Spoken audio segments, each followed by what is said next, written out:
ये पहली सरकार है जो अपने वादे किए हुए के खिलाफ काम करती है। दुनिया में किसी लोकतंत्र में कोई सरकार नहीं देखेंगे आप। ये पहली सरकार है, ये पहली सरकार है जो अपने वादे के खिलाफ काम करती है। अगर वादा किया होगा नौकरी का तो नौकरी छीन ली, वादा किया कि किसान का आय दोगुनी कर देंगे, बोरी में से चोरी कर ली। ये जो नारा दे रहे हो, सुनाई दे रहा है हमें, क्या बोल रहे हो आप?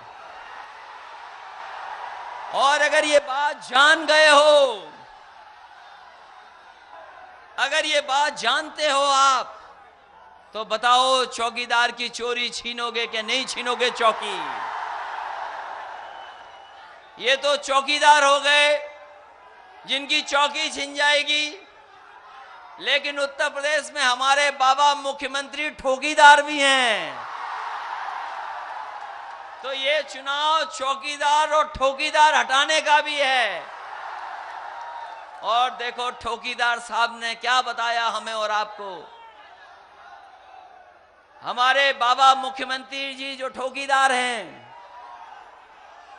उन्होंने कहा कि ठोको नीति से काम करो। पुलिस को यह नहीं समझ में आया कि किसको ठोकना है। पुलिस ने कभी जनता को ठोक दिया और जब जनता को मौका मिला तो उन्होंने पुलिस को ठोक दिया। बताओ, ऐसे मुख्यमंत्री हमारे। और बात यहीं तक नहीं खत्म हुई, हमारे सांसद विधायक भी समझ गए कि ठोको से ही काम होना है। तो बताओ, सांसद जी ने विधायक को 21 जूतों की सलामी दी कि नहीं दी? लोग कहते हैं कि आप गलत कह रहे हो, 21 नहीं थे, वो 12 थे।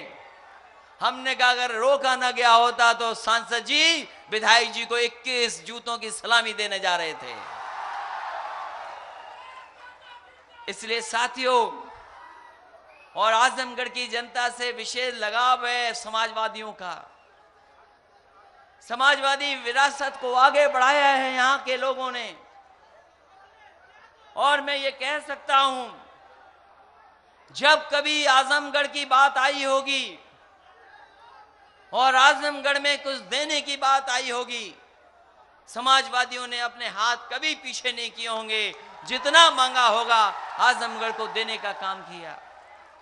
मुझे याद है कि जब मैं देश की सबसे अच्छी सड़क बना रहा था, देश की सबसे अच्छी सड़क बन रही थी, जब उस समय नेताजी ने कहा कि ये सड़क जो बना रहे हो ये 36 महीने में नहीं बननी चाहिए, ये 21 महीने में बनकर के तैयार हो। और यकीन मानिए पूरे देश में ऐसी जल्दी कभी सड़क नहीं बनी होगी। समाजवादी लोगों ने 21 महीने में सड़क बना करके तैयार कर दी। और जब उसका उद्घाटन किया गया तो यही इस देश के सबसे बेहतरीन लड़ाकू विमानों को उतार कर दिया। इस देश के सबसे बेहतरीन लड़ाकू विमान, चाहे वो मिराज रहा हो और चाहे वो लड़ाकू विमान जो नेताजी ने खरीदा था सुखोई, उसको भी सड़क पर उतारने का काम समाजवादी लोगों ने किया था।